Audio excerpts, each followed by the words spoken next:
So new details about the trouble state police say a 17-year-old had been in just hours before he's accused of stealing an SUV, crashing into an Oneida house, and causing a gas explosion there. News Channel 9's Andrew Donovan, the first with these developments. So, Andrew, what do you got?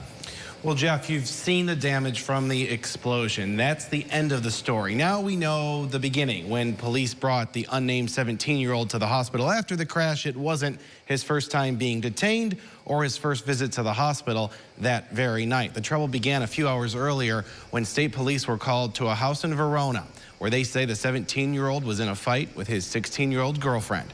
Troopers say he was shirtless, too intoxicated to give his name, and unable to provide his side of the story. All his girlfriend was asking was for him to leave at that point. Police followed state law, which allows them to bring someone that drunk to the hospital, where he was turned over to the nurse. This was all after midnight.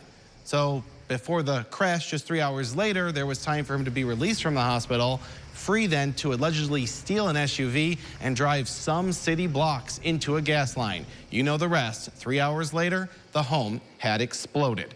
Police have said all week they intend to charge this 17-year-old, but warn it's a slow process to build a strong case against this minor. I've not heard from police today that the charges have yet been filed.